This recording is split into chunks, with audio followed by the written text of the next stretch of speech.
Hello friends, good morning. आज हम 9th class का सेकंड पार्ट करने जा रहे हैं। टॉपिक का नेम है न्यूक्लियस। जैसा कि आप लोग देख सकते हैं उस दिन न्यूक्लियस के पैरा में हम लोगों ने यहाँ तक कंप्लीट कर लिया था। इसके आगे हम लोग चलते हैं।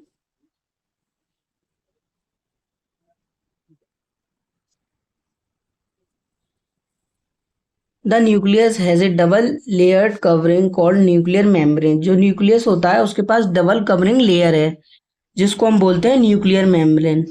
जैसे हमारे पास सेल में थी तो हम उसको बोलते थे सेल मेम्ब्रेन। इसी तरीके से जब हमारे पास न्यूक्लियस में एक डबल लेयर वॉल होती है तो हम उसको बोलते हैं कवरिंग लेयर को बोलते हैं न्यूक्लियर मेम्ब्रेन, जैसे कि उसमें बोलते थे सेल मेम्ब्रेन।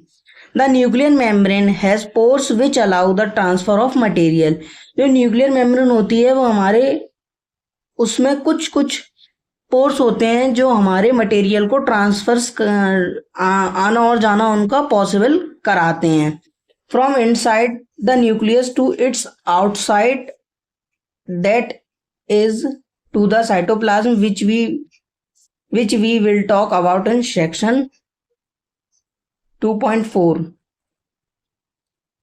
चलिए पहले हम इसको डायग्राम के थ्रू समझने की कोशिश करते हैं। जो ऊपर वाला डायग्राम है इसमें हमें बताया गया है क्या क्या होता है। ये जो आप देख रहे हैं इसको बोलते हैं साइटोप्लाज्म। ये हमारा न्यूक्लियस होता है और ये जो अंदर वाली लाइन है इसको हम बोलते हैं सेल मेम्ब्रेन, और ये जो बाहर वाली लाइन है इसको हम बोलते हैं सेलुलोज सेल वॉल। और ये जो डायग्राम में आप देख सकते हैं ये हमारा क्लोरोप्लास्ट होता है, और ये जो पॉइंट दिखा रहा है सर्कल, ये हमारा होता है माइटोकॉन्ड्रियन, और ये हमारा होता है परमानेंट वैक्यूल। आगे चलते हैं न्यूक्लियस का डायग्राम। सबसे पहले हम लोग ये समझते हैं ये जो बीच में जो हमारे पास गैप होता है, ये जो गैप है हमारे पास, जैसे कि आप यहाँ पे देख सकते हैं ये जो गैप है, ये गैप कोई हमने छोड़ा नहीं है, ये न्यूक्लियस में होता है, और इसी गैप को हम लोग बोलते हैं न्यूक्लियर पोर, जो कि किसी मटेरियल के ट्रांसफरिंग में काम आता है, किसी मटेरियल को बाहर जाने और अंदर जाने में मदद करता है। और ये जो आप थ्रेड लाइक स्ट्रक्चर देख रहे हैं इसको हम लोग बोलते हैं क्रोमैटिन। न्यूक्लियस, ये जो अंदर सर्कल है इसके अंदर जो कहीं भी कोई भी एक पॉइंट वेरी करता है, इस पूरे पार्ट को हम लोग बोलते हैं न्यूक्लियस। और जो आप ये देख सकते हैं जो अंदर का स्ट्रक्चर है इसको बोलते हैं न्यूक्लियोप्लाज्म। और जो साइड से हमने स्ट्रक्चर एक बनाया है इसको हम लोग बोलते हैं न्यूक्लियर एनवेलप। आप देख सकते हैं पूरा डायग्राम, ये इंपॉर्टेंट है, चाहे तो आप लोग खुद बना भी सकते हैं, वरना आप जिनको यहाँ से याद हो जाए वो ये याद करने की कोशिश जरूर करें। ये दोनों ही डायग्राम आपके लिए बहुत ही ज़्यादा इम्पोर्टेंट होने वाले हैं, ये ऊपर वाला डायग्राम भी और ये नीचे वाला डायग्राम भी। चलिए आगे चलते हैं।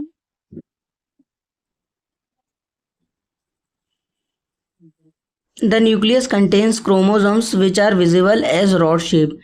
जो न्यूक्लियस होता है वो हमारे क्रोमोसोम को कंटेन करता है जो कि रॉड शेप स्ट्रक्चर में होते हैं।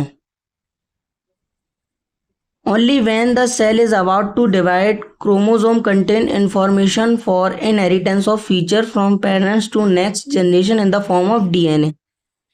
इस वाले पैरा में हमें ये बताया गया है जो हमारे पास सेल होता है वो जब डिवाइड होता है तो क्रोमोसोम में फॉर्म होता है।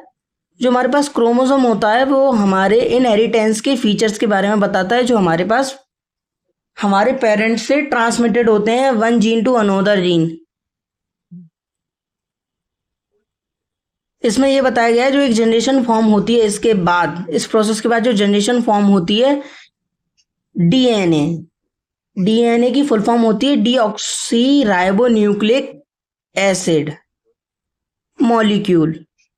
आगे चलते हैं। Chromosomes are composed of DNA and protein. जो क्रोमोसोम होता है वो डीएनए एंड प्रोटीन से मिलकर बना होता है। DNA molecule contain the information necessary for constructing and organising cell. जो डीएनए होता है उसके अलग अलग पार्ट्स में अलग अलग इंफॉर्मेशन वेरी होती है, उसके हर सेल्स में प्रेजेंट होती है। Functional segment of DNA are called genes. जैसा कि मैंने आपको बताया था कि one gene to another gene transfer होते हैं ये जीन्स जो पेरेंट से अपने चाइल्ड में ट्रांसमिटेड होते हैं। ऐसा कि यहाँ पे बताया जा रहा है जो जीन्स होते हैं डीएनए में, जो सेगमेंट्स होते हैं उसको हम लोग बोलते हैं genes. In a cell which is not dividing this DNA is present as a part of chromatin material. जो सेल में एक ऐसा सेल होता है जो डिवाइड नहीं करता है, वो डीएनए में प्रेजेंट होता है, उसको हम लोग बोलते हैं chromatin material. Chromatin material is visible as entangled mass of thread like structure.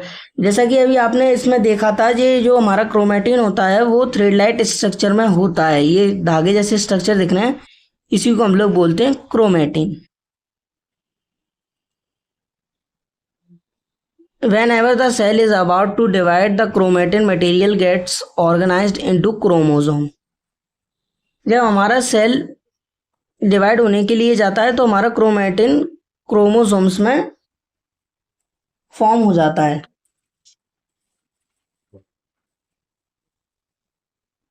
आप लोग इसे समझने की कोशिश कर सकते हैं।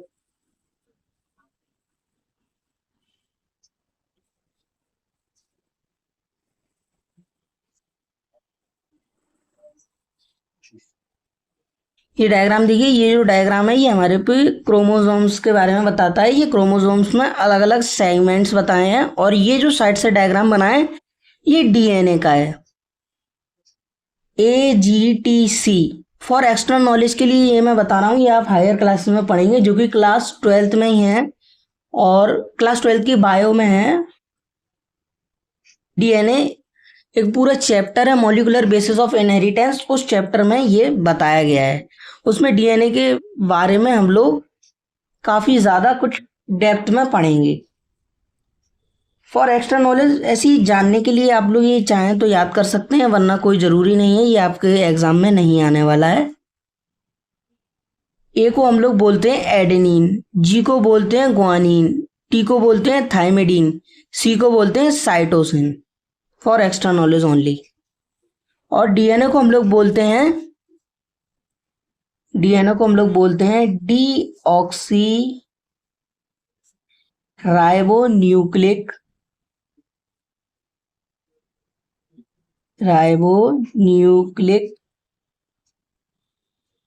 Acid.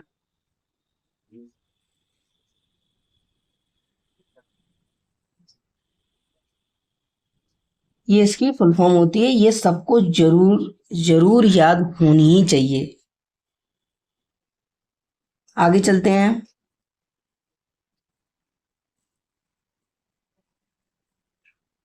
The nucleus plays a central role in cellular reproduction, the process by which a single। इसमें हम लोगों ने डीएनए स्ट्रक्चर में एक चीज रह गई थी, ये जो चीजें होती हैं, ये डीएनए एक स्ट्रक्चर हमारे जो पेरेंट्स से ट्रांसमिटेड होता है चाइल्ड में। ये जो उसका ये वाला पार्ट है, ये वाला पार्ट है, ये वाला पार्ट है, ये अदर इंफॉर्मेशंस को बताता है। अब जैसे कि किसी ह्यूमन को लेकर अगर हम लोग बात करेंगे तो ये हमारे हेड के बारे में इंफॉर्मेशन बता सकता है, ये फेस के बारे में बता सकता है, और ये बॉडी के बारे में बता सकता है, या ब्रेन के बारे में बता सकता है। जैसे चाहें आप वैसे बता सकते हैं। अगर आपसे कोई पूछा जाए, जैसे कि अगर कोई क्वेश्चन आ गया what is the function of DNA, तो डीएनए हमारे जीन्स के बारे में बताता है। DNA contains A segment called jeans.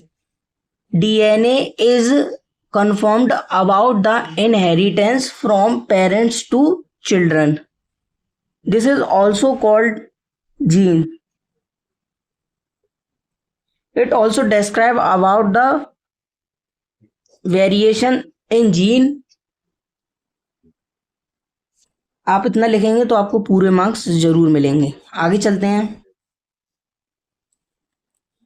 The nucleus plays a important role in cellular reproduction. जो हमारा न्यूक्लियस होता है वो सेलुलर रिप्रोडक्शन में काफी ज्यादा अपना महत्वपूर्ण रोल दिखाता है।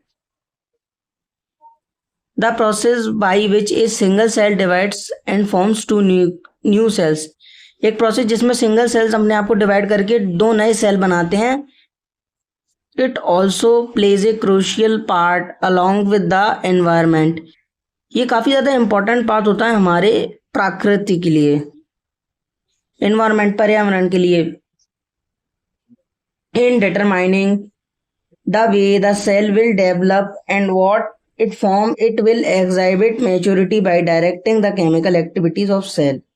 इसमें ये बताया गया है जो सेल को डेवलप होने के लिए चीजें चाहिए होती हैं, उसमें ये कैसे फॉर्म होता है और वो कैसे एग्जाइबिट करता है, वो कैसे मैच्योर होता है, और ये डायरेक्टिंग केमिकल एक्टिविटीज के भी साथ हो सकता है कि नहीं। आगे पढ़ते हैं। In some organism like bacteria the nuclear region of the cell में बी पुअरली मेम्ब्रेन। इसमें हमें ये बताया गया है पुअरली मेम्ब्रेन में इसमें ये बताया गया है, ये बात कर रहे हैं प्रोकैरियोट्स के बारे में।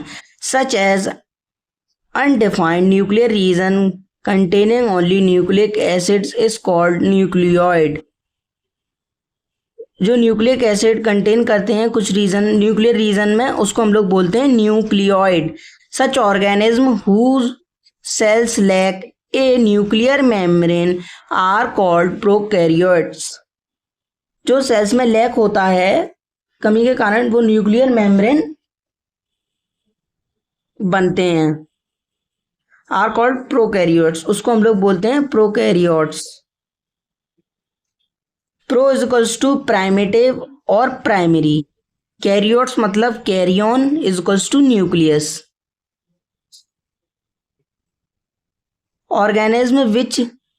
Organism with cells having a nuclear membrane are called eukaryotes. Organism which having nuclear membrane is called eukaryotes.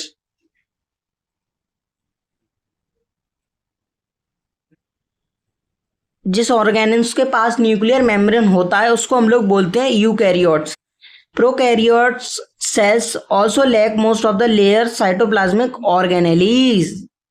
जो प्रोकैरियोट सेल्स होते हैं उसमें हमारे पास लैक होता है साइटोप्लाज्मिक ऑर्गेनेलीज में। हम एक डायग्राम के थ्रू इसको समझने की कोशिश कर सकते हैं। ये हमारे पास डायग्राम है, आप इसमें देख सकते हैं। ये हमारा बैक्टीरियल फ्लैजेलम है, ये हमारा साइटोप्लाज्म है, ये हमारा राइबोसोम है, ये हमारा मीजोसोम है, ये हमारी सेल वॉल है, इसको हम लोग बोलते हैं कैप्सूल, और ये जो अंदर स्ट्रक्चर फॉर्म होता है इसको बोलते हैं डीएनए न्यूक्लियोइड। इसको बोलते हैं डीएनए न्यूक्लियोइड। ये हमारे पास जो अंदर लाइन है इसमें हम लोग बोलते हैं इसको प्लाज्मा मेम्ब्रेन। जैसे कि आप लोग देख सकते हैं, ये पूरा डायग्राम मैंने एक्सप्लेन कर दिया है अच्छे से। ये सब कुछ आपको जरूर याद होना चाहिए, और अगर आप चाहें तो ये बुक में भी बना है डायग्राम, उससे भी याद कर सकते हैं, पर वो इतना डेप्थ में नहीं है। कोशिश आप लोग ये करिएगा कि ये डायग्राम जरूर याद करें। ये इंपॉर्टेंट डायग्राम है, ये आपके एग्जाम में काफ़ी ज़्यादा हेल्पफुल हो सकता है, ये आपको पूरे नंबर दिला सकता है। अगर आप थ्योरी लिखें और उसके साथ ये डायग्राम बनाए तो आपको टीचर जरूर पूरे नंबर देगा ही देगा। ऑन एनी हाउ कंडीशन उसको नंबर देने ही पड़ेंगे। आगे चलते हैं। Present in eukaryote cells many of the functions of such organelles are also called performed by poorly organised part of the cytoplasm. इसमें यह बताया गया है जो यूकैरियोट सेल्स होते हैं उसमें काफ़ी सारे ऐसे फंक्शंस होते हैं जो काफ़ी ज़्यादा साइटोप्लाज्म में वर्क करते हैं, काफ़ी कम वर्क करते हैं साइटोप्लाज्म का, उनका काम ज़्यादा अच्छा नहीं होता है। आगे चलते हैं। The chlorophyll is a photosynthetic prokaryote bacteria is associated with membranous cells bag like structure but not with plastids as in eukaryotes cells. इसमें यह बताया गया है जो हमारे पास क्लोरोफिल होता है वो फोटोसिंथेटिक प्रोकैरियोट एक बैक्टीरिया होता है जो एसोसिएटेड होता है मेम्ब्रेनस वेसिकल्स के साथ। इसमें हमारे पास बैग लाइक स्ट्रक्चर होता है पर इसमें प्लास्टिड्स नहीं होते हैं, और ये हमारा यूकैरियोटिक सेल्स में होता है। ये डायग्राम आप देख सकते हैं, ये जो अंदर हमारे पास दिखाया जा रहा है इसको हम बोलते हैं न्यूक्लियोइड, इसको बोलते हैं राइबोसोम, इसको बोलते हैं प्लाज्मा मेम्ब्रेन, इसको बोलते हैं सेल वॉल।